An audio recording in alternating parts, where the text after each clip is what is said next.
Ahmedabad air India విమాన ప్రమాద ఘటనలో దర్యాప్తు కొనసాగుతోంది. బ్లాక్ బాక్స్ డేటాను అధికారులు విశ్లేషిస్తున్నారు. మరోవైపు ఈ దుర్ఘటనలో ప్రాణాలు కోల్పోయిన వారి సంఖ్య 274కు చేరుకుంది.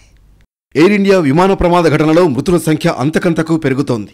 మెడికల్ కాలేజీపై విమానం కుప్పకూలడంతో భవనంలోని మెడికోలు సిబ్బందితో సహా 33 మంది ప్రాణాలు కోల్పోయారు. మరికొంతమంది ఆసుపత్రిలో చికిత్స పొందుతున్నారు. ఇప్పటివరకు ఈ ప్రమాదంలో 274 మంది మృతి చెందారు. విమాన ప్రమాదాన్ని సీరియస్గా తీసుకున్న కేంద్రం దర్యాప్తునకు హోంశాఖ సెక్రటరీ ఆధ్వర్యంలో మరో ప్రత్యేక కమిటీని ఏర్పాటు చేసింది. ప్రత్యేక అధికారులతో వివిధ రంగాలకు చెందిన నిపుణులతో ఉన్నత స్థాయి కమిటీని ఏర్పాటు చేశారు. ప్రమాదం ఎలా జరిగిందన్న దానిపై దర్యాప్తు జరిపేందుకు ఉన్నత స్థాయి మల్టీ డిసిప్లినరీ కమిటీని ఏర్పాటు చేయనున్నట్లు కేంద్ర పౌర విమానయాన శాఖ వెల్లడించింది. భవిష్యత్తులో ఇలాంటి గగనతల ప్రమాదాలు చోటు చేసుకోకుండా ఓ కఠినమైన ఫ్రేమ్వర్క్ను ఈ కమిటీ ప్రతిపాదించనుంది. అయితే ఈ కమిటీ స్వతంత్రంగా పనిచేయనుందని, ప్రస్తుతం ఘటనపై సంబంధిత అధికారుల సాంకేతిక దర్యాప్తు యథావిధిగా కొనసాగనుందని పౌర విమానయాన మంత్రిత్వ శాఖ స్పష్టం చేసింది. శుక్రవారం సాయంత్రం బ్లాక్ బాక్స్ స్వాధీనం చేసుకున్న అధికారులు దాన్ని విశ్లేషించే పనిలో పడ్డారు. బ్లాక్ బాక్స్ డీకోడింగ్ పూర్తయ్యాక కీలక విషయాలు వెల్లడయ్యే అవకాశం ఉంది. Which is happening through the AIB is the recovery of the black box yesterday around 5 p.m. from the site.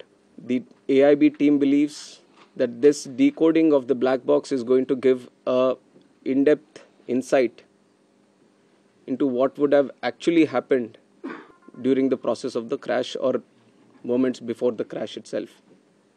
So we are also eagerly waiting. శిథిలాలను తొలగిస్తుండగా విమానం తోక భాగంలో ఓ మృతదేహాన్ని గుర్తించారు ఎన్డీఆర్ఎఫ్ బృందాలు. అది విమానంలో పనిచేసిన ఎయిర్ హోస్టెస్లలో ఒకరిదని అధికారులు నిర్ధారణకొచ్చారు. అటు డిఎన్ఏ టెస్టులు చేసి మృతదేహాలను కుటుంబ సభ్యులకు అప్పగిస్తున్నారు. 9 మృతదేహాలకు డిఎన్ఏ ప్రొఫైలింగ్ పూర్తయింది. అహ్మదాబాద్కు చెందిన ఒకరి మృతదేహాన్ని బాధిత కుటుంబానికి అప్పగించారు అధికారులు. DNA verification, legal paper work పూర్తయ్యాకే మృతదేహాలను అప్పగిస్తామని అహ్మదాబాద్ సివిల్ హాస్పిటల్ అధికారులు స్పష్టం చేశారు. శనివారం ఉదయం వరకు హాస్పిటల్కు 270 మృతదేహాలు వచ్చాయి.